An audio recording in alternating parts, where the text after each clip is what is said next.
Hello everyone, I'm Simon Ford of Ford's Gin. Martinis, gin and tonics, Negronis, great classic cocktails is what I'm about. But I also love to hear of great recipes from great bartenders from around the world, which is why we've partnered with Beyond the Drink for this season. Cheers. Well, you just heard from the man himself, Simon Ford, and this season of Beyond the Drink is presented by Ford's Gin. I'm Cappy, and this is a segment where some of the best bartenders in the country explain the stories and recipes behind their favorite drinks. To get the recipe from this episode, check out the episode notes in your podcast player or go to beyondtheplatepodcast.com. Beyond the Drink is a production of Beyond the Plate.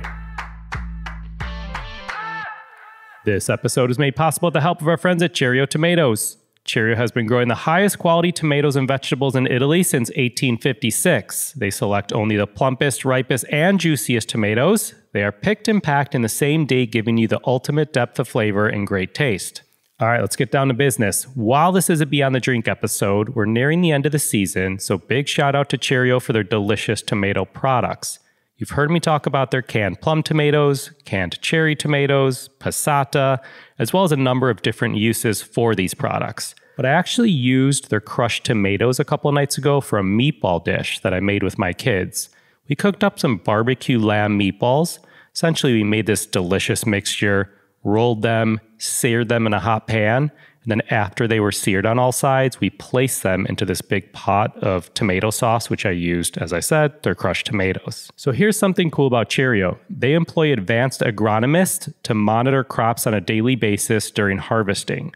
What's an agronomist? Good question. An agronomist is an expert in the science of soil management and crop production. Needless to say, you're getting some pretty great quality tomatoes. If you can't find Cheerio tomatoes in your local grocery store, they are available on Amazon. To learn more about Cheerio tomatoes and all of their products, go to Cheerio1856.us. That's CIRIO 1856.us. Cheerio, we thank you. All right, everyone, for this episode, we're talking with Omar Yeefoon out of Dallas, Texas. You can find him on Instagram at Omar Yeefoon. That's at OmarYeefoon. Omar is going to walk us through a gin cocktail that I'm excited to hear more about called Alivia. Please enjoy this episode as we go beyond the drink with Omar Yeefoon. All right, Omar, who or what is Alivia? Thanks for having me on. Alivia is a drink that I created years ago at an old bar I used to run. I love the name Alivia. I think the name Alivia with an O, it's beautiful. I think it's probably because my name starts with an O as well. But I actually played co-ed soccer at a time with a dear friend of mine that remains a dear friend of mine, named Alivia with an A. And I thought that like really just put it on the next level there. So I came up with this cocktail that was very martini-like. It was really kind of a play into the ginny, the citrusy side of the martini, as opposed to playing really into sort of the savory, maybe olivey sort of martini that most people kind of lean into. As opposed to this cocktail being super dry, it's actually very like lusciously wet, but also not sweet at the same time. It's a kind of martini that appeals to maybe your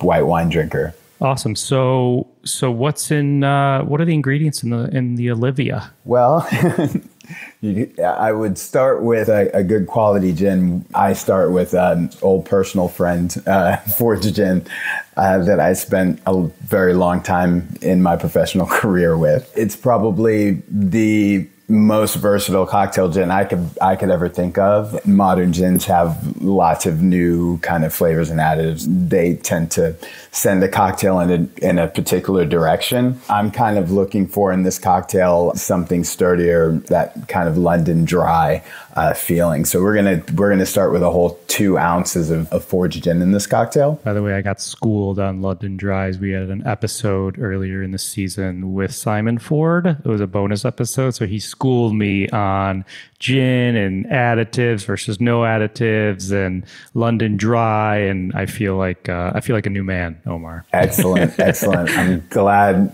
the gospel is still being spread on London Dry gin, because I'm still a lover, and I believe that it belongs in any martini.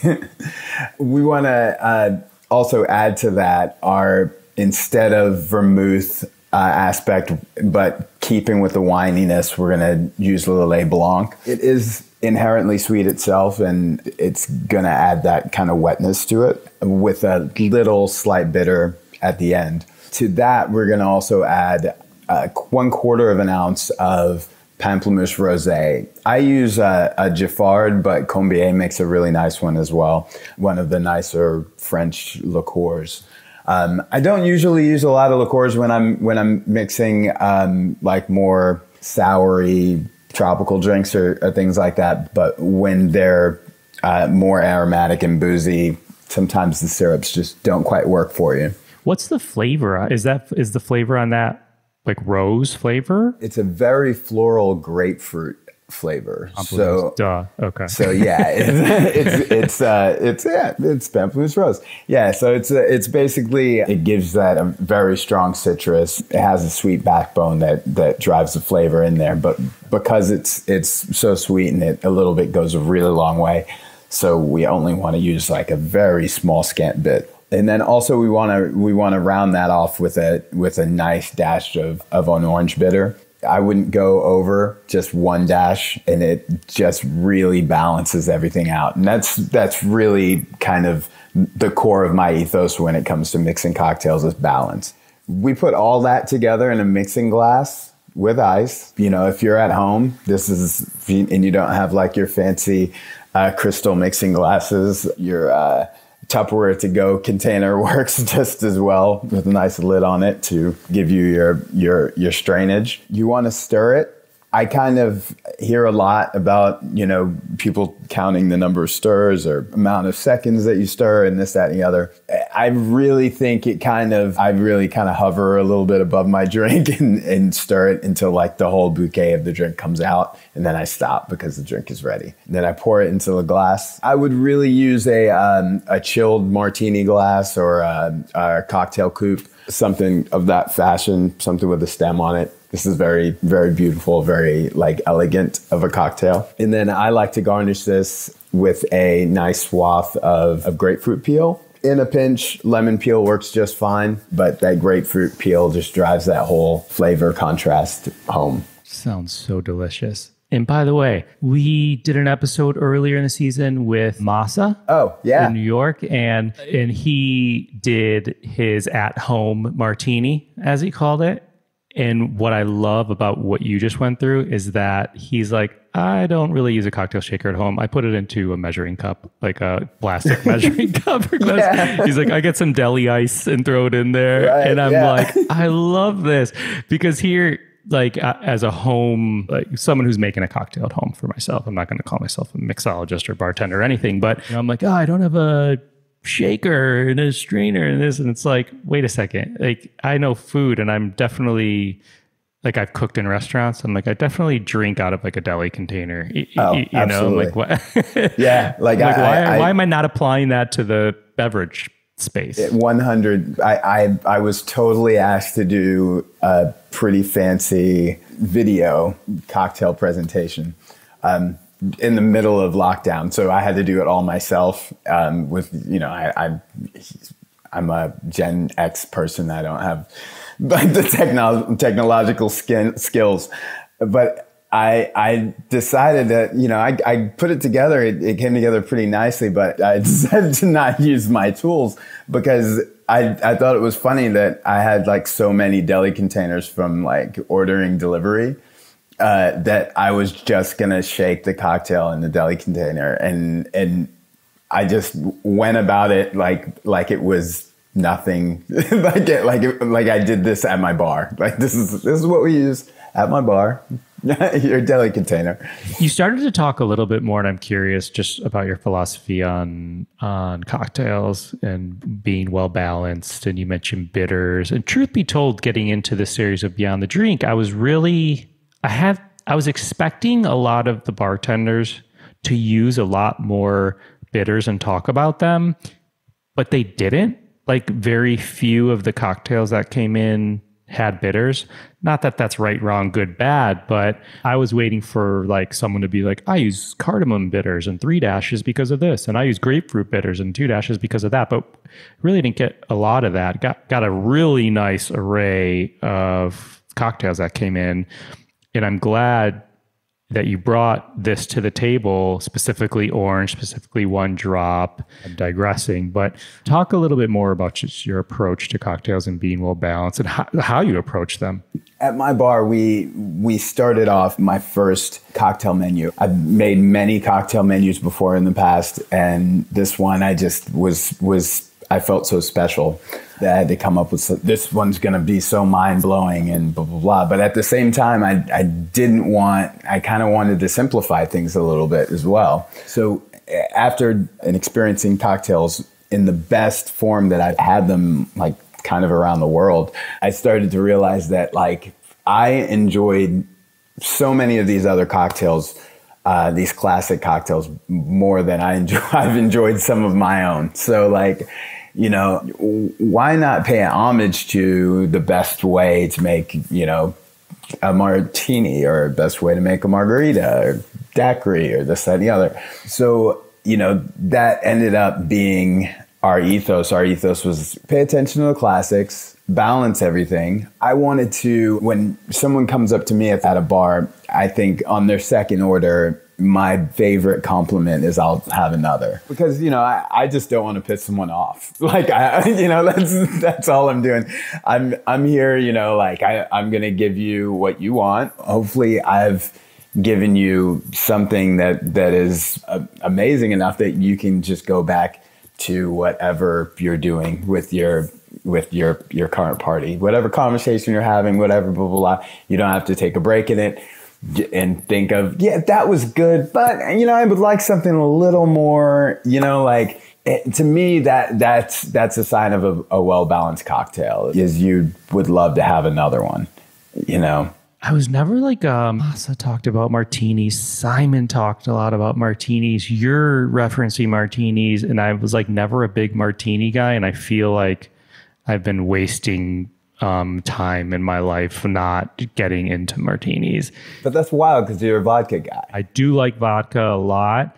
I think I like vodka because it's like there's a lot of good base spirits, right? But I think it's just like such a good blank canvas that allows me to see what a bartender is going to create from it, which is why I've upped my game to gin over the course of the past many years. Also, traveling to northern Spain helped me up my game to gin. Yeah. Oh my God. Like it's like how many gin tonics? Oh my God. Like fish bowls of gin and tonics, and they're so delicious, and it's like a show. Like sitting at a bar in San Sebastian watching them make a gin and tonic, I'm like, holy cow, this is better than like Food Network. That's the point. That's the point that I was making about like some of these, like excelling a classic cocktail to what it, like putting it on the pedestal of what it should be. You know, you have this amazing show, and then the flavor is something that's, you know, flavor, aroma, all of the thing is all the what you're looking for. So I'm going to dinner. I have dinner tonight out, and I think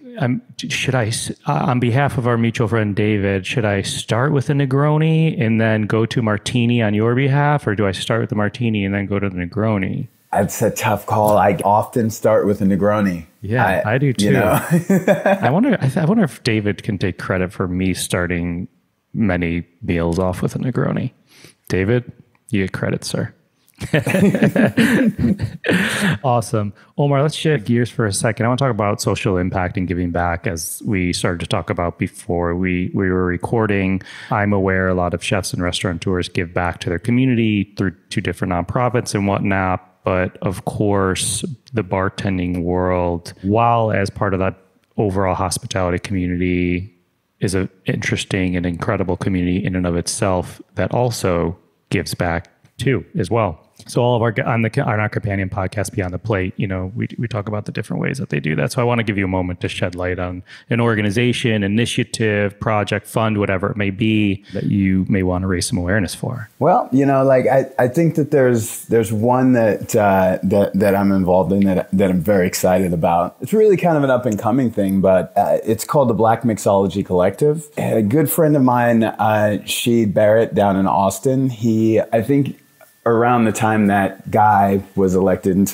become president, we were crazy for 4 years. About that time, he put together this Facebook group of some people who, friends that knew each other and people who didn't actually know each other, that were mostly in the Austin area, but I was a part of that group. But it was all like Black bartenders that were, cocktail and spirits minded. That became a discussion board, and over time it turned into she did an event in Austin called Tom Bullock Day. Now, Tom Bullock, he wrote, he was the first Black bartender to write a book about cocktails, a book of cocktails, really. So Tom Bullock Day was really an exhibition of these Black bartenders, current Black bartenders, in executing some cocktails from this cocktail book and having the book out for people to see and this, that, and the other. From there, it kind of sprung into the next year, raising more awareness to kind of neighborhoods that used to exist that were forgotten, say in East Austin and in my town in Dallas, Deep Ellum. We kind of both weighed a little bit on the neighborhoods and kind of started the discussion into the history of these Black-owned bars and drinking establishments in history.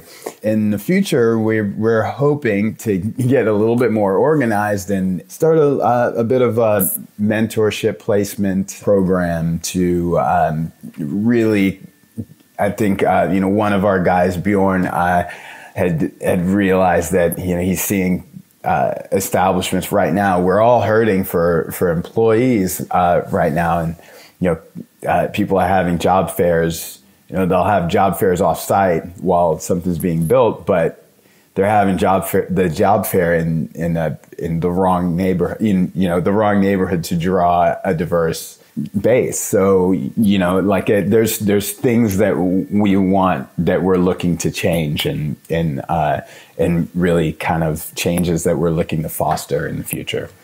Very cool. I see you're hoping to add like this. You said I guess you just said mentorship and placement. Yeah, absolutely. Yeah, like just really to do those kind of job fair situations in maybe a lower income neighborhood, to where we're actually giving some opportunities.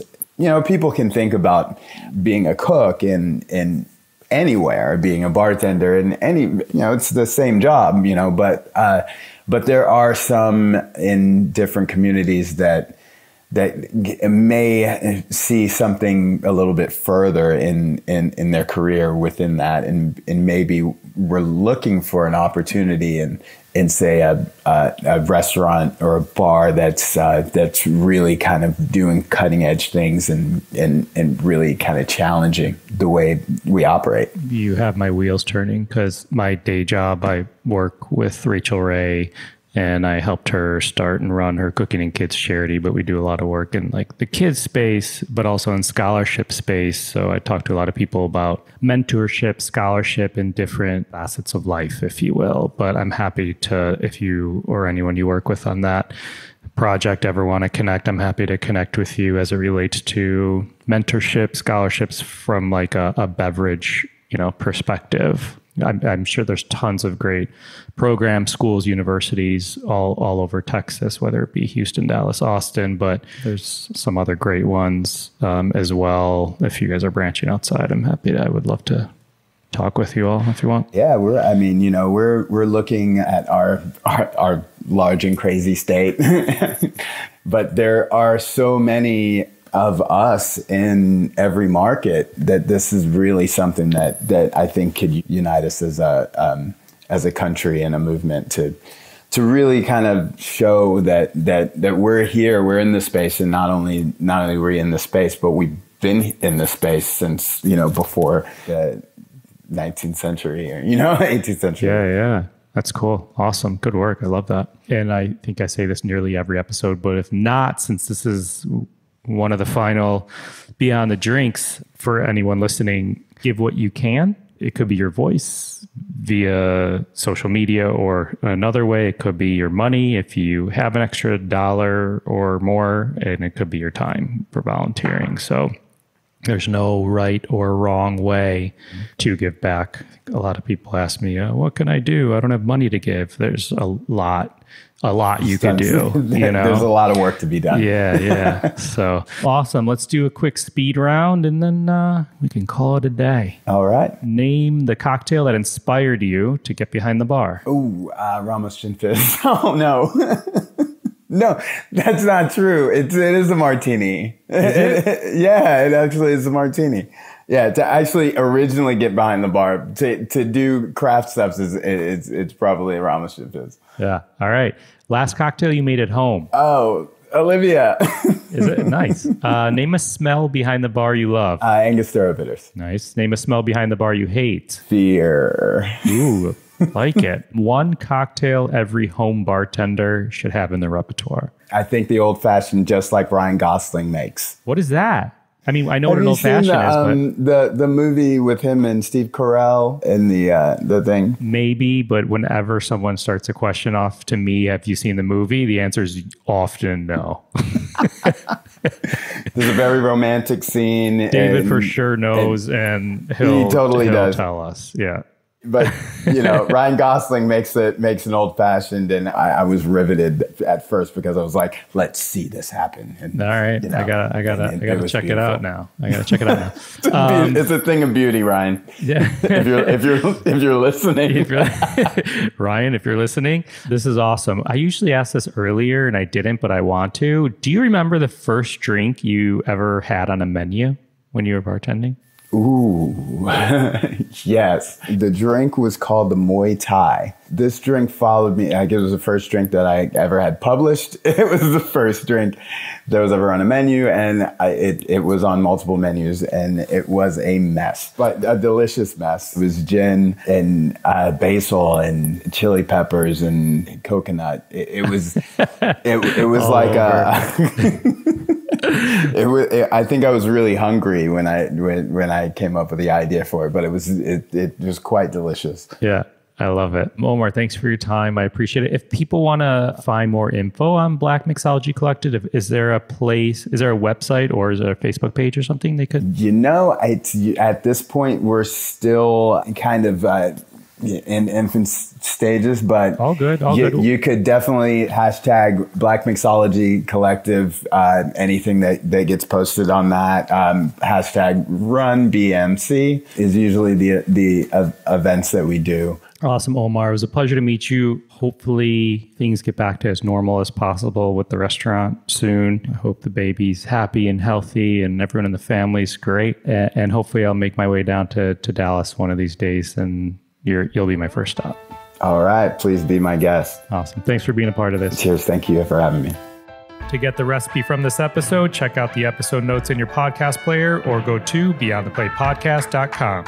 This episode was produced by myself, along with Ian Cohen, Joe Yetton, and Sean Petrosian.